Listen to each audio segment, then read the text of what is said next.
Hey everyone, welcome to my kitchen.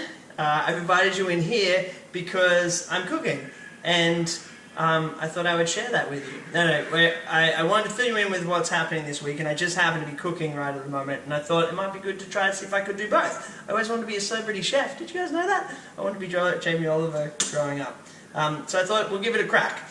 And, I mean, the added bonus is, if you're bored of what I'm saying, don't really care what I'm talking about, you can stick around to see whether or not I chop off my finger or some other part of my body while I'm trying to cook. Welcome. This is our first episode of Monday Meditation with Mitch. Here's the idea, what we're going to do for the rest of this term. We as a college are going through the book of Philippians. The students are doing it, and we are doing it ourselves. So every Monday I'm going to produce just a little video so we as a staff can learn a little bit before the students, so that we can then bring our learning to the students and help them in kind of secondary school to live out what we're kind of learning. Because, and here's been our idea right from the beginning, we're not about like just punching through content, like trying to get through as much as we can, because the important thing is to get through the most amount of content. No. We are about the depth of that content, the content that we want to kind of seep from our heads all the way down into our hearts and begin to transform us by the power of the Spirit. So we're not going to move super quick through stuff. We want to take our time to have it kind of transform the way that we live. Now, on that, my friend Mike, he posted a blog post the other week about preaching in churches, and he was the essence of what he was saying. He was saying, we do a sermon literally every week, which is a huge amount of content, really. You're getting kind of a lecture every week in your churches. And what he said is, maybe it'd be better if we got a sermon every 2 weeks, or even once a month. And then for the next couple of weeks, what we did as a church is we spent our time thinking and reflecting on the stuff that we've learned and trying to live it out, seeing what it looks like in our lives and reporting back to each other. And wouldn't that be an interesting thing? If we spent a little bit more time not just filling up on content, but actually letting that content kind of change us. Are you following me? Now, you don't have to agree with him and his idea about, not doing a sermon every week. I happen to like hearing a sermon every week. But you've got to agree with that premise, right? That we, as Christians, should be more concerned with whether or not what we are learning and understanding about God is transforming our hearts and our lives than we are with just getting through a whole bunch of different sermons and lectures and all that kind of stuff. So this week, what we're doing as a school is just looking back over the first chapter of Philippians. So what I want you guys to do, and what I've done, and what we're going to get the students in secondary school to do, is just to read the first chapter of Philippians. Maybe think of some of the stuff that you've heard in the talks that have been given on Philippians, and think about what God has been saying to you. What has He taught you, and how has that kind of changed in something about your life? So what have you learned, and how has it changed something in you, changed an attitude or changed a behaviour? I'm going to give you a couple of examples of how Philippians chapter 1 has changed me over the last little while. Check out these julienne carrots, by the way. Pretty uniform. I've been really challenged by that line. This blew my mind, actually, when, despite all the things that the Philippians are going through, all the suffering, Paul's prayer for them is that their love may abound more and more in knowledge and in depth of insight. That completely has changed the way that I've been praying over the last couple of weeks.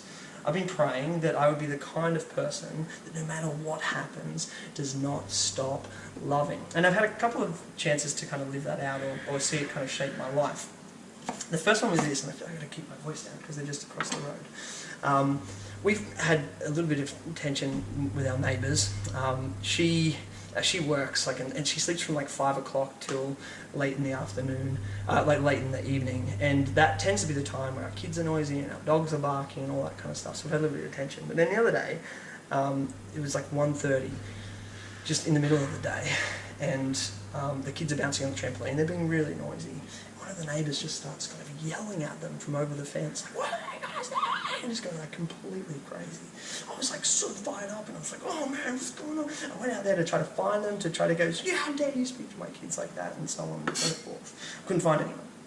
And that night was the night that I was reflecting on that passage. My prayer for you is that your love may abound more and more in knowledge of depth of insight. The prayer is that I would be the kind of person that is like Jesus to the people around me.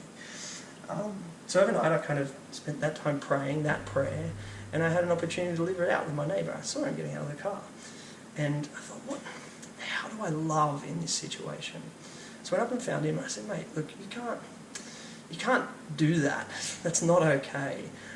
But look, if you want the kids to quieten down, that's fine. Like if you're sleeping or something like that, just pop your head over the fence and let us know, and I can bring them inside and they can read or they can do a puzzle or something like that. It's okay, man. Just let us know. But you just can't kind of be yelling at us like this. And he was like, yeah, I'm sorry, man, and blah, blah, blah.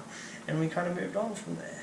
Now, I feel like that action of mine, I'm not saying I'm the greatest person in the world, but I feel like that action of mine had to do with me just sitting down and concentrating on prayer, that prayer of being love and enacting love to kind of people around me. Are you with me? The other place where I've kind of lived that out in my life is with the kids. It's actually kind of a reflection on the whole first chapter of Philippians. You've got Paul thanking God for the Philippians and for their partnership in the gospel, and then he prays that their love may abound more and more. I've just modelled that prayer and taken it, literally plagiarised it, and I've prayed it kind of to my kids in the night time. So as I was going to bed the other night, I just curled up in each one of their beds and I said, dear God, I thank you so much for Harper, Lara, Leo, whichever one. I thank you that they're so kind and compassionate. I thank you that you have created them unique and special. And then I pray that today, when they meet and they're at school with their friends, that they would be full of kindness, they would be full of love, that they would include everyone, and they'd make everyone feel valuable, because that's what you have asked us to do, our Lord Jesus. That's why I've been praying with them. Not concentrating so much on the exterior things, but on the internal things, on the kind of people they are. And it's been such a joy, my friends, such a joy. So I challenge you guys to do the same thing, leading up to Connect to the secondary students on Wednesday, but also for all of us. Just reread over Philippians chapter 1 and think about what has God said to you and how has that changed something in you, an action, an attitude, a thought. How has it changed you? And share that with someone. Tell them about it, because that's what we're about. We want change, transformation, and growth. Sorry, it should be way nicer. We want that, not just big fat heads filled with knowledge. You with me? Okay. Reflect Philippians chapter 1, my friends.